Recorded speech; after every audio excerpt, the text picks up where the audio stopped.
क्षेत्र असू द्या, तुमच्याकडे 2 प्लॅन असले पाहिजे. एक प्लॅन नाही केला तर दुसरा प्लॅन काय असला पाहिजे. आणि ह्या व्यतिरिक्त ज्यांच्याकडे बिझनेसच्या चांगल्या आयडिया आहेत, ज्यांच्याकडे चांगले युक्ती आहेत, ज्यांच्याकडे मॅनेजमेंट आहे किंवा ज्यांच्याकडे स्किल आहे, ते बिझनेस क्षेत्रामध्ये सुद्धा गेलं पाहिजे. आज त्याच्यामध्ये खूप मोठ्या प्रमाणात युवा उद्योजक आपल्याला घडताना दिसत आहेत आणि त्या क्षेत्रात प्रगती करताना दिसत आहेत. त्याचबरोबर वाढलेल्या कॉम्पिटिशन मध्ये तुम्ही अडकून न राहता, हा माझ्या समोर जातोय, तो माझ्या समोर जातोय, हा विचार न करता मी कसा स्वतःला पुढे जाईल याचा विचार करा.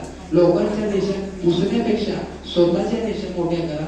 स्वतःचा विचार, स्वतःचा आचार सगळ्यांपेक्षा वेगळा ठेवण्याचा प्रयत्न करा. नक्कीच तुमची कॉम्पिटिशन ही सोपी झाल्याशिवाय राहणार नाही. इतर सोशल मीडियामध्ये लागतात ते नाही.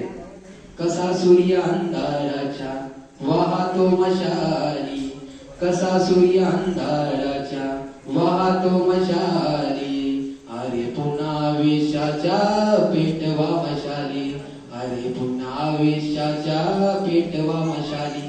ती अशी गीत आहेत, ते अनेक पिढ्यांना, कित्येक युवकांना शक्ती देऊन गेल्या आणि त्याच्यातून युवक घडले, युवक घडतायत आणि घडत राहणार. पण बाळांनो, काळ हा संघर्षाचा आहे, काळ हा कठीण आहे. या कठीण काळामध्ये स्वतःवरचा संयम कधी ढळून देऊ नका, स्वतःचा विचार कधी कोणाच्या पायाशी ठेवू नका, स्वाभिमानी ऐकू नका, आई वडिलांचे संस्कार विसरू नका. आयुष्यात तुमच्यासारखा यशस्वी कुणी नाही.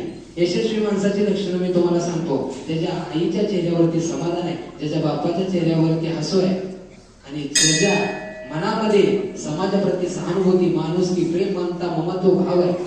तो या जगातला सर्वात श्रीमंत माणूस आहे.